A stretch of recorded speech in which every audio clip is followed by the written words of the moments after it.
কি ব্যাপার, সব কোথায়? আসলে আমি ওই একটু বাপের বাড়ি যাব, বুঝলে? সে নয় বুঝলাম বাপের বাড়ি যাচ্ছ, কিন্তু অত বড় ব্যাগে ওই অত জামা কাপড় নিয়ে বাপের বাড়ি কেন? আসলে ব্যাগটা মানে অত বড় ব্যাগ ওই আমার বাপের বাড়ি থেকে না ওই ঘুরতে যাচ্ছে, ওই ওই জন্যই তো আমি যাচ্ছি।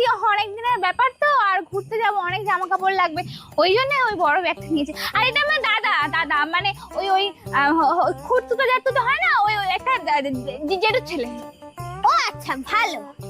কিন্তু তোমার বর যাবে না? তুমি একা একা ঘুরতে চলে যাবে?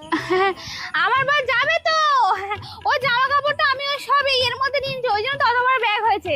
হ্যাঁ, আমার বর ওই অফিস থেকে একেবারে ওখান থেকে চলে যাবে। হ্যাঁ, এই দাদা চল, দেরি করছিস কেন? হ্যাঁ আসছি। হ্যাঁ হ্যাঁ, যাও যাও। না বাবা, বেশি কিছু বলবো না, সেই আগের বারে ওইরকম হলো তো, বেকার বেকার রং নাম্বারে ঢিল মেরে ফেলেছিলাম, দরকার নেই। ও দাদা, বেশি লোকের ব্যাপারে নাক গলা উচিত না। মালতী একদম না, কেস খেয়ে যাবে যেদিনকে, সেদিনকে তুই বুঝবি খেলা।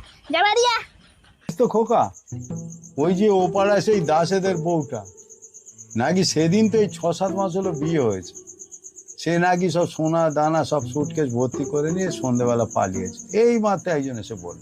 হ্যাঁ, কি বলছো? ওই বউটা পালিয়ে গেছে?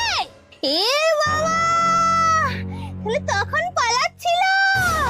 ও কাকু, ওই যখন পালাচ্ছিল না ছেলেটার সাথে, আমার সামনে দেখা হলো তো।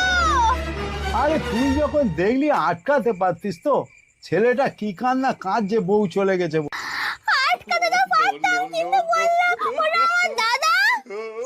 জানিস তো আজকালকার ছেলে মেয়েরা যা হয়েছে না, কে কার বইয়ের সঙ্গে ঘুরছে, কে কার বইয়ের নিয়ে পালাচ্ছে, বোঝা খুব মুশকিল।